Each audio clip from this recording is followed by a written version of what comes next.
All right, good evening, everyone. Joe Carullo back at Carullo's Corner, and it's all about scores.com. Tonight I have with me the two-time sectional champion, Mr. John Emmel, new head coach of the West Deptford Eagles. John, say hello to everybody real quick. How you doing? All right, John, I know it was your second year there, but I'm going to go through real quick.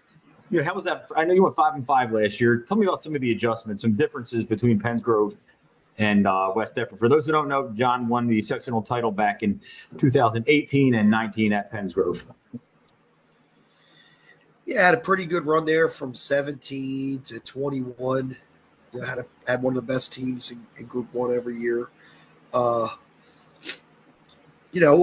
feel like, when I got there, so I got hired in December of 2023, and I walked into the room. The team was 3-8. I watched them on Huddle and a couple times live that season, and they played a lot of good freshmen. And I remember walking in the room, I think it was December 19th or December 20th, and they looked like a freshman team at the end of freshman season. I think from there to August of last year, they came a long way. And, I talk to the guys all the time about their growth and some of the things we want to do, on a daily basis, and try not to look back too much, but I definitely feel like, we're 2 days into camp, and, our first 2 days have been very good. And I feel like physically our guys have matured a lot. We did a nice job in the weight room last year. I think the weight program is tremendous at West Deptford. We did a great job with that at Pensgrove. And I think even average football teams now in high school football, they invest a ton in the weight room. So that's not, necessarily the edge it used to be. But if you're not doing it, you're going to be way behind. Yeah, I was just going to say, you need to do it simply because everybody else is doing it. I do remember back then. You have to do it. It's just, the St. Joe's, Hamilton, Delsea, West Deptford, some of those, blue-collar type programs were doing it better than anyone else. And now I feel like everybody's doing it. And they're doing extra stuff outside year-round, going to the gym, having trainers in passing leagues. And, there's just so many opportunities for guys to improve, week to week, year round. It's just coaching today is a lot different than it was 20 years ago, let alone, longer than that. So I feel like, our team has taken advantage of that. They've improved tremendously from the end of last season to right now. And we feel really good about where we're at, on day 2 of camp. But, hopefully we keep the momentum going. We have 10 starters back on O. Eight sophomores started last year. A lot of those guys are competing and fighting their butt off to keep their job. So I feel like we got a lot of experience last year. 5-5 on paper. I felt like, we lost our playoff game 30-29 on a 37-yard field goal with 3 seconds left. So, we had an opportunity to win a playoff game. We weren't good enough to go past that first round. We weren't going to contend with a Camden or Point Pleasant Borough or some of the teams that, advanced to the state quarterfinals and beyond. But this year, I think we can. And, that's a testament to how far we've come in the last year. All right, great. I'm going to get into this team in a minute. So I'm going to go backwards for just a moment. It's funny. I'm asking this question to so many of you guys. There's so many of you who are now at different schools. I know. So on my end, it's getting repetitive, but you guys is new. What are some of the differences that you've noticed from Pensgrove over to West Deptford? Well, I think with this specific group, I was at West Deptford in 2012 and 2013. And I'll never forget my first practice at West Deptford in 2012. Now, we ended up going 12-0. And Coach Folsom, Clyde Folsom, who's I consider my mentor, and, I look up to him, just like a father. And I think the world of Coach Folsom. And we speak, I speak to him sometimes multiple times a day, when we obviously can make the time to get together. He said to me after my first practice here in 2012, he goes, "Are you surprised at how unathletic we are as a group?" And I said, yes, because we have some very good football players, but, there's 40 out of the 65 guys that have trouble, walking and chewing gum.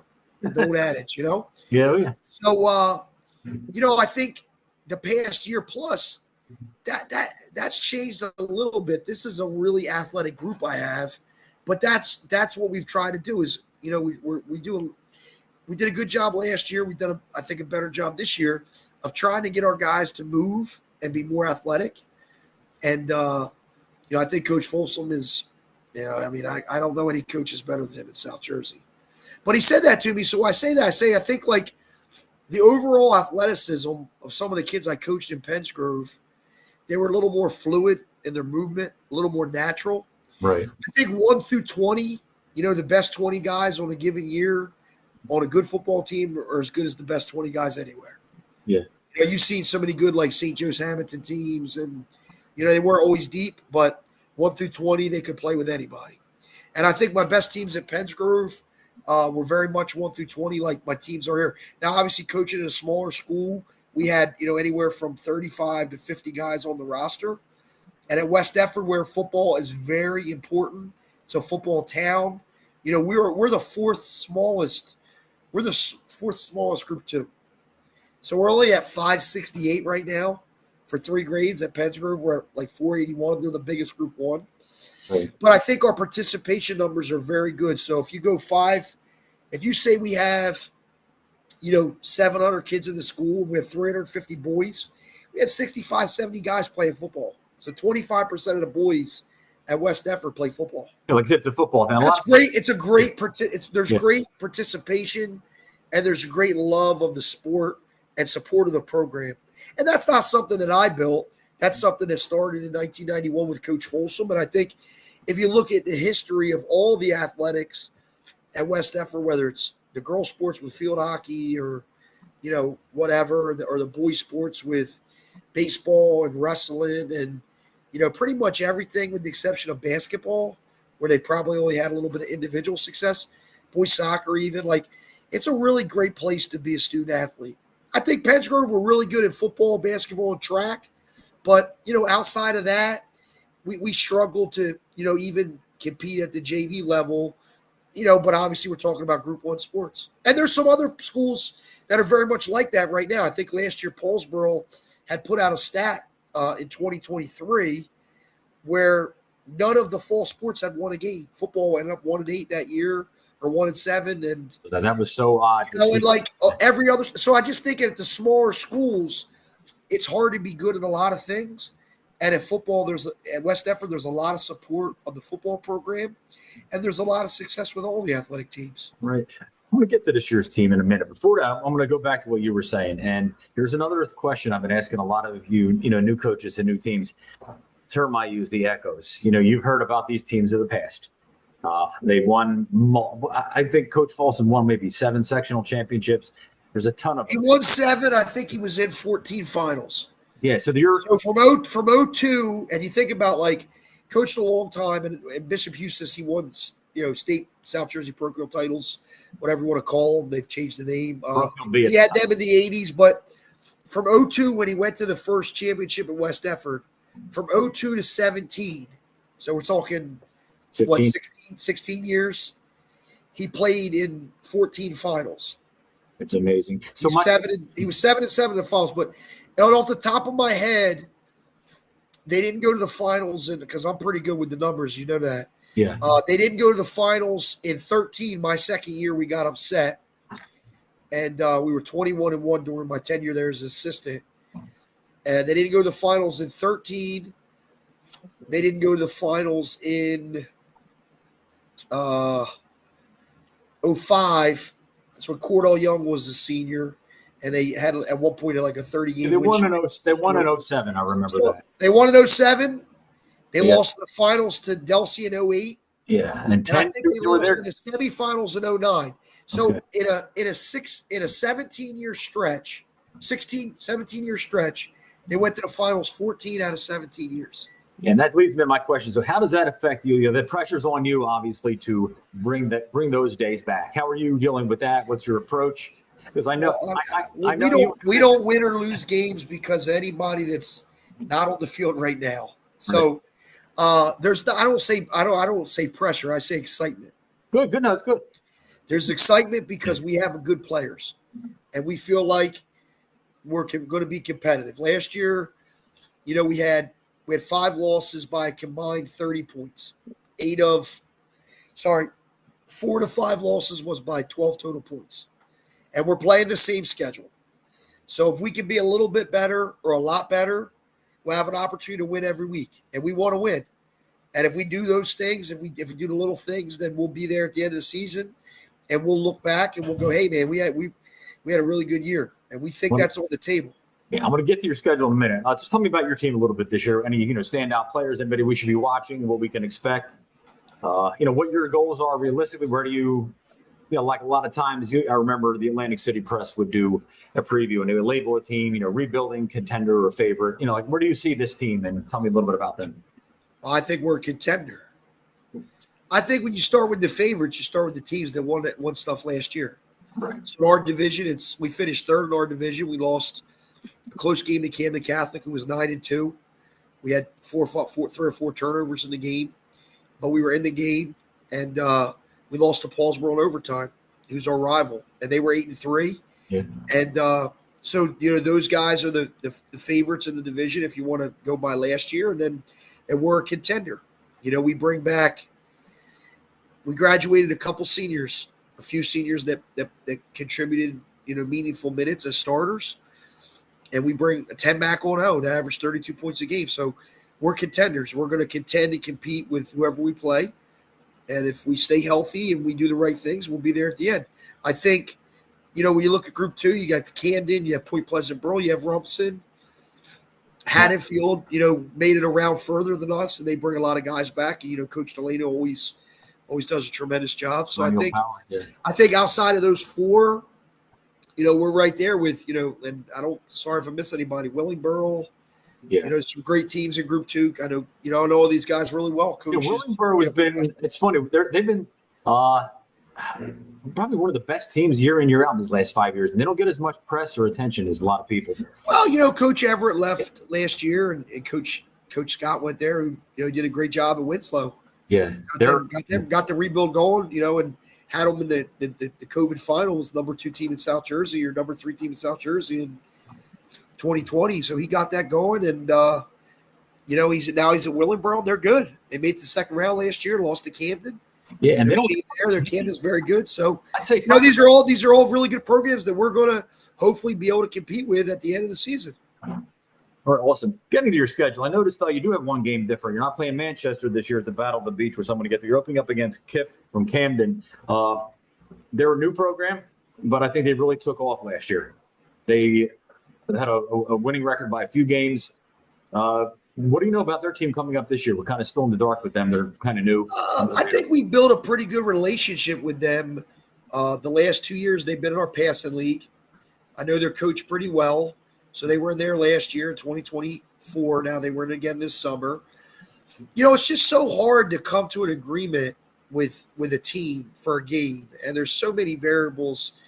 And I'll just tell you this: when you look at the way the playoffs are seeded, you want to do one of 2 things. You want to play a team that's going to win games, or you want to play a team that has a super strong strength of schedule, and they're going to be good. And you look at Haddonfield's playing Glassboro, and win or lose, if they win, it'll be, Glassboro's SI is comparable to Winslow. Yeah, big numbers. So for the metrics, if people don't understand, it's called strength index, for the casual fan. But basically, with Glassboro's schedule, their strength index is going to end up probably the highest in South Jersey, because their margin of victory is going to be so great every week against the teams they're playing, I think, because they're just so much better. They bring everybody back in Group 1, and there's a lot of teams that have lost a ton of good players. So, Haddonfield, for example, win or lose, they'll end up getting more out of that game against Glassboro than they will for some of their wins probably, against lesser teams. So that's one of your options, right? You want to play a team that's really good, but then you take the risk of, you don't want to play somebody that, you might see in the playoffs, So, or then there's the schematics of it. You want to play somebody, you don't want to play somebody who maybe like Point Pleasant Borough that runs triple option Army style attack, because then you're prepared for that all summer and in your preseason, and then you're not going to see it again. So we might play those teams down the road, right? And then you got teams that just have other goals. Like Camden's going to go play in West Virginia. They're going to go play out in West Virginia, Ohio, and Coach Hintz has done that for a number of years. Yeah. So you have to find something that makes sense. And we're a Group 2, and a lot of teams that are 3s and 4s don't want to play us. They don't want to play us, or you get that West Deptford from 5-10 years ago. They tell me that, like, oh, we can't play with West Deptford. You guys would kill us. I hear that a lot. I said, guys, we're 5-5. We started a ton of sophomores, and I think we will be pretty good. So Kip, when I looked at Kip, you got a program that, number one, they were playing a ton of freshmen sophomores. They were 6-4. They played Woodstown pretty competitive in their playoff loss, and they played the same schedule. So they should be a lot better playing the same schedule, which is what we expect to be too. So you look at it as an opportunity to play a team, and that's what we did with Manchester. We thought they would be pretty good. They ended up 8-3 in the regular season. They were 6-3. They were losing to Rumson 14-7 at the half, and Rumson went undefeated in one Group 2. So Manchester, when they played well, were very good, and we knew that win or lose, it was a great opportunity for us to get advantage, on our strength of schedule with the playoff seeding. And that's how we feel about Kip. They're a quality team, and they're a team that's going to win a lot of games, I think, with their schedule. And they're going to present a tremendous challenge for us the first week for the right reasons. We're excited. As many people know, that's at the Battle of the Beach, which I want to get to before we sign off here tonight. Yeah, sure. I'd be impressed if I didn't tell you and Mike. I've been talking to Mike tomorrow in the interview. What a great job you guys have done. I remember 4 years ago, when you guys started this. Of course, everybody, hey, great idea, but will it work? Will it not? It might work, might not. And I think it has far surpassed anything that most people could imagine. So before we get into that, I just want to tell you right here, everybody listening, you and Mike have done a great job. Hope, keep this ball rolling and, see what the coming years bring. So I think Mike, you have Mike on tomorrow. This is the best team Collinswood has had probably since 2016.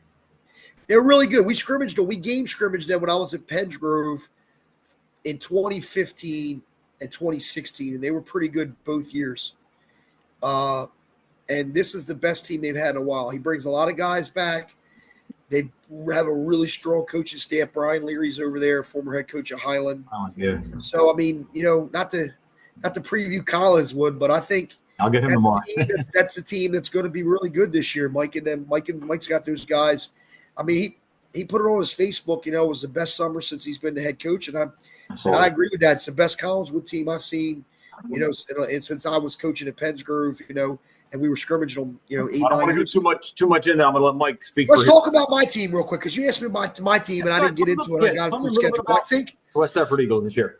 Yeah, we bring a lot back. I think we have 8 seniors, and a handful of those guys have started 2 or 3 years.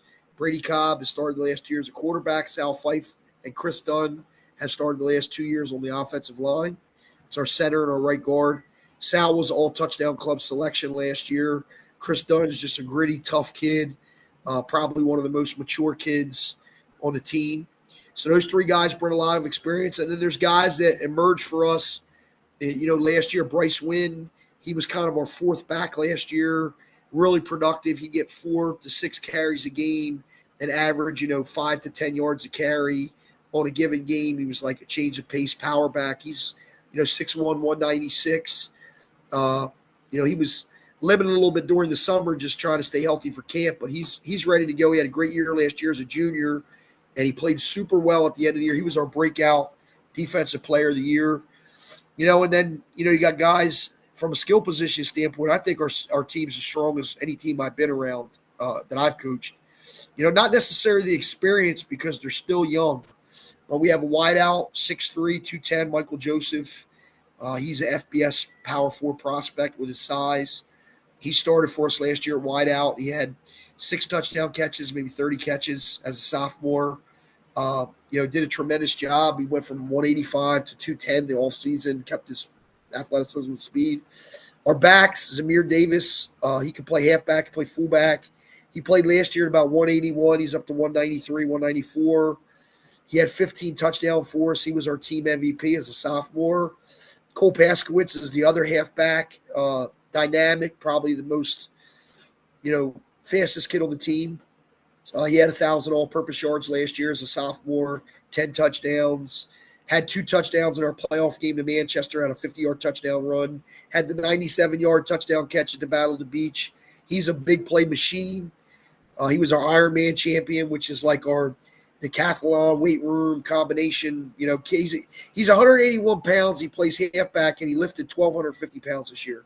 And we do straight bar deadlift, bench, and squat. So for our 1,000-pound club, these guys have all improved so much. And I think, around them, there's some really good players. Charles Shriver started the last 2 years. He's a junior left tackle, and he played as a freshman. Shriver, Davis, Cam Simpkins is a junior. He'll see some work at fullback. He'll be kind of like Bryce Wynn was last year, and he plays middle linebacker. He's our returning leading tackler, had about 80 tackles last year. Al Dayrell is a junior. He started every game at defensive end. TJ Cross is a junior safety. He started every game in the secondary, was our backup quarterback last year. Super athletic kid. Primarily plays defense for us just because of all the other guys I mentioned that, get touches with the ball. And then there's a lot of good guys beneath this group that are poised for breakout years. Our sophomore class is really strong. Curtis Pearson Jr. could have been MVP of our summer, different camps, had as many touchdowns and big plays as anybody. He'll be a junior. He's going to play wide out and running back. He was our JV quarterback at times and our freshman quarterback last year. Just a tremendous athlete that's good enough to start. David Shields Jr. is starting in the secondary as a sophomore. There's a lot of other guys, Julian Garcia, Talib Bogar. I try not to miss anybody. Sure. We got a set of twins, the Cruz brothers. Shane started every game last year at left guard. He'll be a junior. His twin brother, Nick, made some starts on the O-line, played a lot more defense. He can start on offense or defense. The tight end room is really deep. Colin Clue started every game for us. He'll be a junior. Talib Bogar, who I mentioned, is a sophomore underneath him. Mason DeJesus is a freshman. He's 6'1", 185. He's one of the few freshmen that probably could play right away for us with all the talent in front of him. If I missed anybody, Dom Doe is another senior. I think I was talking about Bryce Wynn. I skipped over him. Dom Doe is a guy that's just super athletic. He was third as a sophomore to Ironman. He was second last year. Broad jumps 10.6. Went from 161 to like 178 in the offseason.